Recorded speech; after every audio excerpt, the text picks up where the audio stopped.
Hello friends, అందరూ ఎలా ఉన్నారు? నేనైతే బాగున్నానండి. Welcome to Harish Jyothi Telugu channel అండి. ఎవరైనా నా ఛానల్ని కనుక కొత్తగా చూస్తుంటే తప్పకుండా సబ్స్క్రైబ్ చేసుకోండి. 2-3 డేస్ లాగ్ కలిపి ఇంక్లూడ్ చేసి లాగ్ అయితే పెట్టేస్తున్నానండి. ఎవరైనా నచ్చితే లైక్ చేసి షేర్ చేసి సబ్స్క్రైబ్ చేసుకోండి. ఇంక ఇది వచ్చేసి ఫ్రైడే రోజు లాగ్ అండి. పోయిన ఫ్రైడే లాగ్ అనమాట. రోజు ముద్దపప్పు ఆల్రెడీ వీడియో షార్ట్ పెట్టాను కదా, ముద్దపప్పు పచ్చిపులుసు చేయడానికైతే ఇంకా స్టార్ట్ చేశానండి. ఎర్లీ మార్నింగ్ రొటీన్ అయితే స్టార్ట్ అయిపోయింది.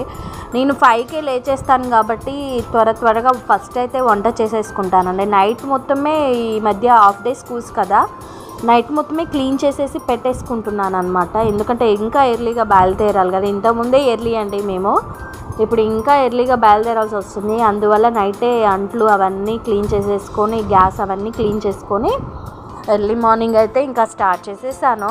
ఇంకా సమ్మర్ కదా, కొంచెం పప్పు, పచ్చి పులుసు, సాంబారు, రసము ఇలాంటివి అయితే తొందరగా తినాలనిపిస్తుంది. అండ్ లిక్విడ్ ఫుడ్సే బాగా తినాలనిపిస్తుంది కదా సమ్మర్లో. ఇక్కడైతే ఇక చింతపండు కూడా నానబెట్టేసుకుంటున్నాను పచ్చిపులుసు చేయడానికి.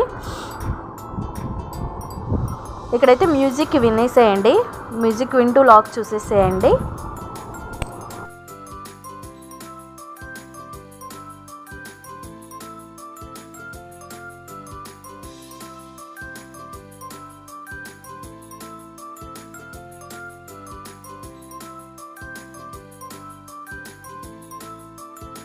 ఇక్కడైతే ఇంకా చింతపండు గిట్ట నానపెట్టేశాను. ఇంకా అక్కడ వంట చేస్తూనే ఇంకా ఇల్లు అయితే క్లీన్ చేసేసుకుంటున్నానండి. ఇల్లు క్లీన్ చేయడం ఎంత పెద్ద టాస్క్ అండి. నిజంగా చెప్తున్నాను కదా, వర్క్ చేసే వాళ్ళకు చిన్నగా ఒక రూమ్ ఉంటే సరిపోతుందేమో అనిపిస్తుందండి. ఒక్కొక్కసారి ఇల్లు క్లీన్ చేసి ఇల్లు మొత్తం సర్దుకునేసరికి నాకైతే మస్తు బర్డెన్గా ఫీల్ అవుతాను. బట్ నేను ఏ పని మనిషి లేకుండా కూడా మొత్తం వర్క్ అయితే నేనే అంటే టైమింగ్ మేనేజ్ చేసుకుంటానండి. ఇక్కడైతే విష్ణు సహస్రనామం వింటూ ఉన్నాను. ప్రతిరోజు విష్ణు సహస్రనామం కానీ లలిత సహస్రనామం వింటూ వర్క్ చేసుకుంటే హ్యాపీనెస్సే. ఎర్లీ మార్నింగ్ వైబ్స్ అవి భలే ఉంటాయండి. ఇది ఆ నెక్స్ట్ డే లాగ్ అండి. ఇంకా ఇది కూడా మీకు షార్ట్లు పెట్టాను కదా. పులిహోర చేయడానికి అయితే పచ్చిమిర్చి, కరివేపాకు అన్నీ కట్ చేసుకొని పెట్టేసుకున్నాను. ఇది 2 డేస్ లాగ్ అన్నాను కదా, 2 డేస్ కలిపి పెట్టేస్తున్నాను లాగడ్. ఇంకా చింతపండు అయితే నేను ఇక్కడ ఉడకపెట్టేసుకుంటున్నాను. యాక్చువల్లీ గుజ్జు మొత్తం పిసికి ఉడకపెట్టాల్సింది, బట్ నేను డైరెక్ట్ వేసేసాను. ఎందుకంటే తర్వాత దాన్ని మొత్తం వడకట్టేస్తాను, మంచిగా గుజ్జులా వచ్చేది. అందులో కొంచెం పసుపు, కొంచెం ఉప్పేసి కల్లుప్పు వేసేసి అయితే ఉడకబెడుతున్నాను అనమాట.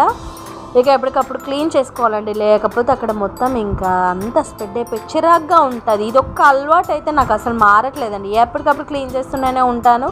అది అవుతూనే పల్లీలు కూడా ఏం చేసి పక్కన పెట్టుకున్నాను. ఇది మాకు తెలిసిన మేడం, నా కొలీగ్ అయితే ఇచ్చారండి. ఇచ్చి కూడా 2 ఇయర్స్ అవుతుంది. కాశీలో తీసుకొచ్చారు. ఇక్కడైతే ఫైనల్గా పులిహోర అయితే రెడీ అయిపోయిందండి. చూడండి ఎంత బాగుందో, చూస్తుంటే ఎమ్మీగా ఉందిగా. నచ్చితే లైక్ చేసి షేర్ చేసి సబ్స్క్రైబ్ చేసుకోండి. Thanks for